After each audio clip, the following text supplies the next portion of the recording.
ಉಡುಪಿಯ ನಗರ ಠಾಣೆ ಪೊಲೀಸರಿಂದ ಮೊಬೈಲ್ ಕಳೆದುಕೊಂಡ 60 ಮಂದಿಗೆ ಮೊಬೈಲ್ ಹಸ್ತಾಂತರ ಮಾಡಲಾಗಿದೆ. 3 ತಿಂಗಳ ಬಳಿಕ ಮೊಬೈಲ್ ಕಂಡ ವಾರಸುದಾರರು ಪೊಲೀಸರಿಗೆ ಧನ್ಯವಾದವನ್ನು ತಿಳಿಸಿದ್ದಾರೆ. ಕಳೆದುಕೊಂಡ ಮೊಬೈಲ್ಗಳನ್ನು ವಾರಸುದಾರರಿಗೆ ಹಸ್ತಾಂತರಿಸಲಾಯಿತು. ಉಡುಪಿ ನಗರ ಠಾಣೆ ಪೊಲೀಸರಿಂದ 60 ಮಂದಿಗೆ ಮೊಬೈಲ್ ಹಸ್ತಾಂತರ ಮಾಡಲಾಯಿತು.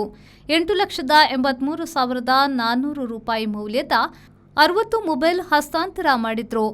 ಮೊಬೈಲ್ ಕಳೆದುಕೊಂಡಿದ್ದರಿಂದ ಸಿಎಐಆರ್ ಪೋರ್ಟಲ್ನಲ್ಲಿ ದೂರು ದಾಖಲಾಗಿತ್ತು. ಸಿಎಐಆರ್ನಲ್ಲಿ ದಾಖಲಾಗಿದ್ದ ದೂರು ನಗರ ಪೊಲೀಸ್ ಠಾಣೆಗೆ ಹಸ್ತಾಂತರ ಮಾಡಲಾಗಿತ್ತು. 3 ತಿಂಗಳಲ್ಲಿ 60 ಮಂದಿಯ ಮೊಬೈಲ್ ಟ್ರೇಸ್ ಮಾಡಿ ಮೊಬೈಲ್ ವಶಕ್ಕೆ ಪಡೆದು ಸೂಕ್ತ ದಾಖಲೆಯ ಮೇಲೆ ಮಾಲೀಕರಿಗೆ ಹಸ್ತಾಂತರ ಮಾಡಲಾಗಿದೆ. ಕಷ್ಟಪಟ್ಟು ಇಎಂಐ ಮೂಲಕ ಮೊಬೈಲ್ ಖರೀದಿಸಿದ್ದವರ ಮುಖದಲ್ಲಿ ಮಂದಹಾಸ ಮೂಡಿದೆ. ವಾರಸುದಾರರು 3 ತಿಂಗಳ ಬಳಿಕ ಮೊಬೈಲ್ ಕಂಡು ಪೊಲೀಸರಿಗೆ ಧನ್ಯವಾದವನ್ನು ತಿಳಿಸಿದ್ದಾರೆ. ಕಾರ್ಯಕರ್ತೆಯಾಗಿ 30 ವರ್ಷಗಳಿಂದ ಸೇವೆ ಸಲ್ಲಿಸ್ತಾ ಇದ್ದೇನೆ. ನಮಗೆ ಇಲಾಖೆಯಲ್ಲಿ ಕೊಟ್ಟಿರುವಂತಹ ಮೊಬೈಲ್ ಮೊನ್ನೆ ಏಪ್ರಿಲ್ 2025ರಿಂದ ನಾರಾಯಣಗುರು ಸಭಾಭವನದ ಹತ್ರ ನಾವು KSRTC ಬಸ್ ಸ್ಟ್ಯಾಂಡ್ಗೆ ಹೋಗುವಾಗ ನಮ್ಮ ಬ್ಯಾಗಿ ಕಳೆದೋಗಿದೆ. ಆ ಬ್ಯಾಗಿನಲ್ಲಿ ನಮ್ಮದು ಮೊಬೈಲ್ ಇತ್ತು, ಆಮೇಲೆ ಆಧಾರ್ ಕಾರ್ಡ್ಗಳಿತ್ತು, ಕೆಲವು ನಮ್ಮ ಡ್ರೈವಿಂಗ್ ಲೈಸೆನ್ಸ್ ಎಲ್ಲ ಇತ್ತು, ಎಲ್ಲ ಕಳೆದೋಗಿದೆ.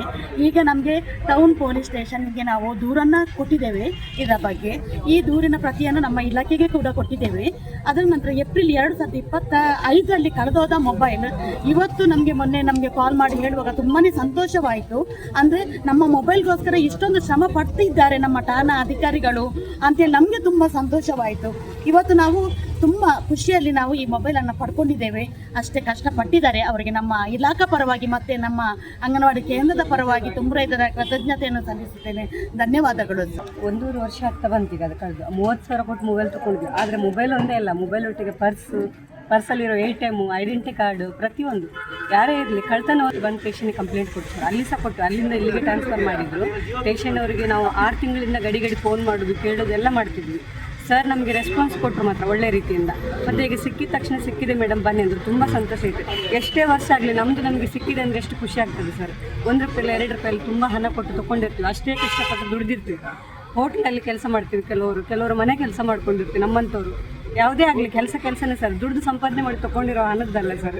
ಕಳ್ಕೊಂಡ ತಕ್ಷಣ ಎಷ್ಟು ಬೇಜಾರಾಗ್ತದೆ. ಕದಿಯೋರಿಗೆ ನಾನು ಹೇಳೋದು ಕದಿಬೇಡಿ, ಬೇಡ, ಒಳ್ಳೇದಲ್ಲ ಅಲ್ಲ ಸರ್. ಅದು ಕಳ್ಕೊಂಡ ವರ್ಷ ತುಂಬ ಕಷ್ಟ ಆಗುತ್ತೆ. ಇಷ್ಟೇ ಸರ್ ನಾನು ಹೇಳೋದು. ಮಾಡಿದ್ವಿ 30,000 ಫೋನ್ ಅಂದರೆ EMI ಮಾಡದೆ ತೊಗೊಳ್ತೀವಿ ಸರ್. ಆದರೆ EMIಗೆ ನಮ್ಗೆ ಎಷ್ಟು ಬಡ್ಡಿ ಬೀಳ್ತದೆ ಅದನ್ನೆಲ್ಲ ಕಟ್ಟಿ ಮುಗಿಸಿದ್ವಿ. ಯಾರೋ ಯೂಸ್ ಮಾಡಿದ್ವಿ, ಆದರೆ ನಾವು ಕಂಪ್ಲೀಟ್ ಮಾಡಿದ್ವಿ. ಈ ಮೇಡಮ್ ಸಹ EMI ಮಾಡಿ ಈಗಲೂ ನೆಕ್ಸ್ಟ್ ಮಂತ್ ಎಂಡ್ ಆಗ್ತದೆ ಅಲ್ಲ ಮೇಡಮ್ EMI. ಹಾಗೆ ಸರ್ ತುಂಬ ಕಷ್ಟದಿಂದ ತೊಗೊಂಡು ಥ್ಯಾಂಕ್ ಯು ಸರ್ ಇಲಾಖೆಗೆ ಹೇಳೋದು ನಾನು. Sreejith, V4 news, Udupi.